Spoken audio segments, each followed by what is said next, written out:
ఆస్తి తగాదాల నేపథ్యంలో ఓ తల్లి కన్న కొడుకునే హతమార్చిన ఘటన గుంటూరు జిల్లాలో కలకలం రేపింది. కాకుమాను మండలం బోడిపాలెంకు చెందిన అంజనాదేవికి ముగ్గురు సంతానం. వారిలో 2 అమ్మాయిలకు పెళ్లి చేసింది. కోటేశ్వరరావు భార్యతో కలిసి తల్లి వద్దే ఉంటున్నాడు. ఈ క్రమంలో తల్లి కొడుకుల మధ్య కొన్ని రోజులుగా ఆస్తి పంపకాల విషయంలో విభేదాలు తలెత్తాయి. దీంతో పథకం ప్రకారం కోటేశ్వరరావును అంజనాదేవి హత్య చేసింది. మృతదేహాన్ని ముక్కలుగా నరికి గోనె సంచిలో దాచింది. స్థానికులకు అనుమానం రావడంతో విషయం బయటపడింది.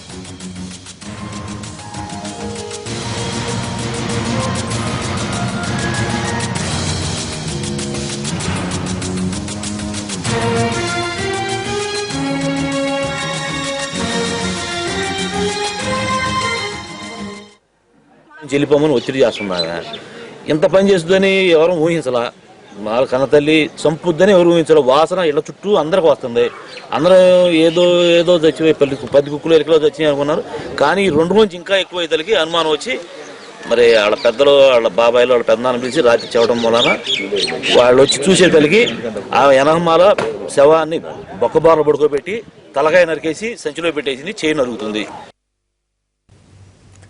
ఈ దారుణానికి సంబంధించి మరిన్ని వివరాలు కరెస్పాండెంట్ కృష్ణ అందిస్తారు. కృష్ణ, ఇంత దారుణంగా తల్లి కొడుకుని ఎలా చంపగలిగింది? పూర్తి వివరాలేంటి? స్వాతి, గుంటూరు జిల్లాలో ఈ దారుణం జరిగింది. కాకుమాన్ మండలం బోడిపాలెంలో. ముఖ్యంగా ఇతను వడ్ల వ్యాపారం చేస్తూ ఉంటాడు కోటేశ్వరరావు అనే వ్యక్తి.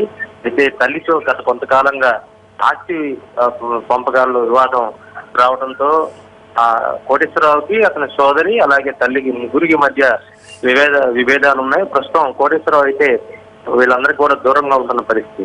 అయితే ఈ మధ్యలోనే గత వారం రోజుల క్రితం కోటేశ్వరరావు తల్లి దగ్గరకు వచ్చాడు అంజనాదేవి వద్దకు. అంజనాదేవి వద్ద మాట్లాడిన నేపథ్యంలో ముందు భోజనం చేయి తర్వాత మాట్లాడుకుందామని భోజనంలో మత్తు పదార్థం కానీ లేదంటే విష పదార్థం కానీ కలిపినట్లుగా చెప్తా ఉన్నారు. అయితే మొత్తం కూడా ఈ జరిగిన విషయం మొత్తం కూడా పోలీసులకు ఆప్తరిక చెప్పడం జరిగింది. అంజనాదేవిని అదుపులోకి తీసుకున్నారు. ఈ నేపథ్యంలోనే మొత్తం కూడా వివరించడం జరిగింది. కొడుకుని ఎలా చంపింది ఏందనేది కూడా మొత్తం పోటుకున్నట్టు చెప్పడం జరిగింది.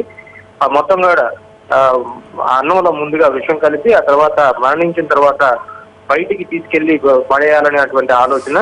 ఈ హత్యలో అంజనాదేవి ఒక్కళ్ళే పాల్గొన్నారా లేదంటే ఇంకా ఎవరైనా పాల్గొన్నారనే కోణంలో కూడా పోలీసులు దర్యాప్తు చేస్తున్నారు. ఎందుకంటే కేవలం ఒకళ్ళ వల్ల హత్య జరగదని కూడా పోలీసులు నిర్ధారణకు వచ్చారు. అయితే హత్య జరిగి వారం రోజుల తర్వాత దుర్వాసన రావడం ప్రారంభమైంది బాడీ నుంచి. ఈ నేపథ్యంలో బాడీని ఎలాగైనా తరలించాలని ఆలోచన చేశారు. బాడీ మొత్తాన్ని ఒకసారి తరలించాలంటే కుదరదు కాబట్టి బాడీ తీసుకెళ్లాలన్నటువంటి ఆలోచనతో మొత్తం కట్టిపెట్టి నరకడం జరిగింది.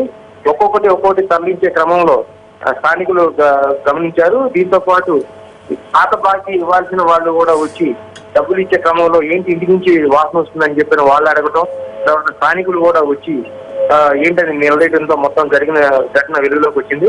మొత్తంగా ఈ ప్రాంతంలో ఒక తల్లి కడుపును పుట్టిన బిడ్డను ఆస్తి తగాదాల నేపథ్యంలో చంపివేయడం, ఇంత కిరాతకంగా వారం రోజుల పాటు శవాన్ని ఇంట్లో పెట్టుకోవడం అనేది కూడా స్థానిక కలకలం రేసింది.